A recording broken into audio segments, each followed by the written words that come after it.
So you You're got your good. fixed wing, and you were a Yeah. Boy Scout. You threw that out there. Yeah, I was a Boy Scout. I got my Eagle Scout right at the age of 18. What Literally, I was your think I had like project? What was your project?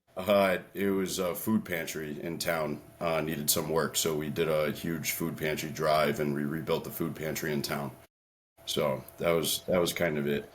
Um, yeah, I mean, I'll be honest with you. I probably took the easiest path for for my Eagle Scout project, but my dad was a big he was a big like do it yourself kind of person. I've Yeah. never seen him hire anybody to do anything growing up. So I was kind of on my own with this whole Boy Scout, Eagle Scout thing. He was never an Eagle Scout, so he kind of really pushed me to try to complete it, which I'm grateful for because I was not the best student. And when I was going to colleges, trying to figure out what my career path was going to be, which at the time I was a police cadet as well in town and a volunteer EMT. So I was like, yeah, you know what? Maybe like the public service route would be. I'm telling you, man. Like I said Yeah, you earlier, like all the plates, bro. I'm a You like all five the star plates. buffet. It's Yeah. yeah, whatever you Like want, you come here, literally, and it's I. like you at 17 have more plates than most adults have going on.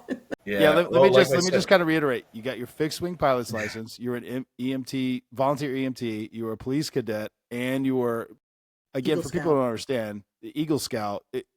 It is a very involved. I've known two in my life. Well, three now.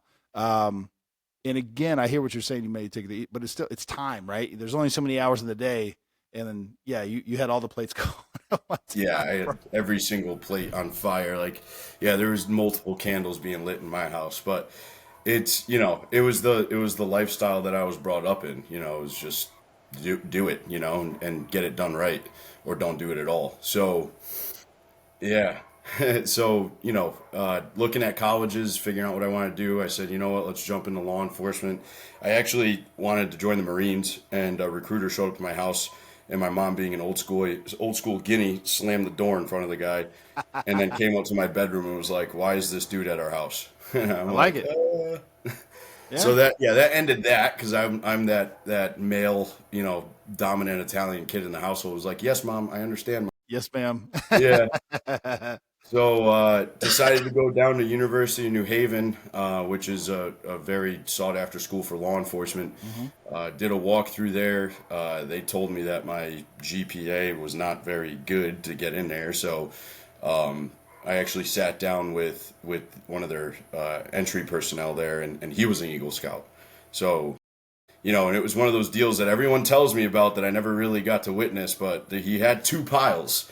And it was the we're not taking this kid pile and this we're taking this kid pile. And I saw him take my application and put it in the smaller pile, and I'm like, hopefully that's the good one. Um, Yeah, yeah. so ended up going to University of New Haven, spent my first 6 months living in Florence, Italy, where I was studying organized crime. Um, Bro, this is coincidentally. amazing, bro. I'm loving it. Everything. I'm Yeah. sorry. Yeah. So I studied organized crime in Florence for 6 months and came That back. for like a semester abroad, or Yeah, it was a full semester abroad. Yep.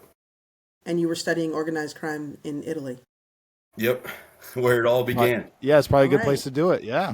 Yeah. It was a fun time. I mean, I would say that that's probably where like I mentally matured, obviously. Like I didn't join the military. I didn't go off to, do Yeah. some weird thing, but I was over there living in an apartment with five other dudes that I had no clue who they were, and I met them like three times before that. So it was like you had to get along, period. Yeah, pretty much. In a foreign country, which, I spoke fluent Italian, so it kind of helped out with us because that's what I grew up speaking with my mother and my grandparents. So Yeah. I kind of say that Italian was kind of like my first language, just because my grandparents never spoke it English and they took care of us when my parents weren't around.